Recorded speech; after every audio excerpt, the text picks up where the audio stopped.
उत्तर प्रदेश के पूर्व मुख्यमंत्री अखिलेश यादव ने बीजेपी पर करारा हमला बोला है। साथ ही कई गंभीर आरोप भी लगाए हैं। सिर्फ बीजेपी पर ही नहीं बल्कि उन्होंने सीएम योगी को भी निशाने पर ले लिया, जिससे बीजेपी की मुश्किलें बढ़ना तय माना जा रहा है।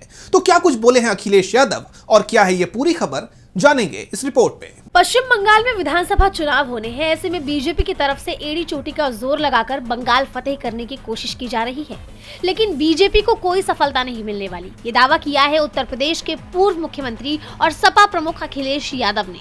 उन्होंने न सिर्फ ये दावा किया बल्कि बीजेपी के साथ साथ सीएम योगी पर भी जमकर निशाना साधा। उनका कहना है कि लोकसभा चुनाव के दौरान बीजेपी यूपी में भी हारी थी और बंगाल में भी इस बार हारने जा रही है। उन्होंने कहा कि भाजपा और संगी साथी लोग ये नहीं जानते कि बंगाल एक कल्चरल यूनिट है, पॉलिटिकल यूनिट नहीं। बंगाल वो जगह है जहां से यूनिवर्सल ह्यूमनिज्म का संदेश दिया गया था कि हम सब एक हैं।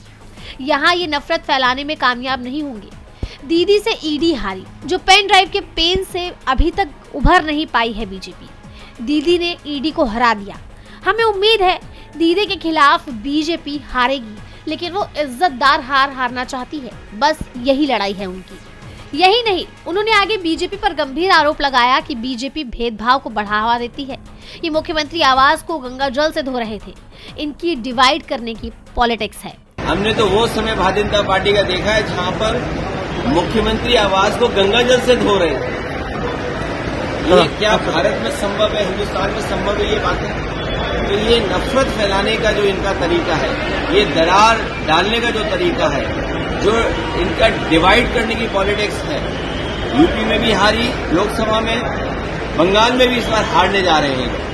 जैसा आप जानते हैं कि 2026 में देश के 5 राज्यों में विधानसभा चुनाव होने हैं, जिसमें पश्चिम बंगाल भी शामिल है। और बंगाल फतेह करने के लिए बीजेपी पूरी ताकत झोंक रही है, जिसके चलते कई बार टीएमसी और बीजेपी के बीच टकराव देखा गया है। और अब अखिलेश यादव ने भी निशाना साधकर बीजेपी की मुश्किलें बढ़ाने का काम किया है। वहीं अब देखना होगा कि अखिलेश के इन हमलों पर बीजेपी या सीएम योगी की तरफ से कोई प्रतिक्रिया आती है या नहीं। डीबी लाइव उत्तर प्रदेश की रिपोर्ट।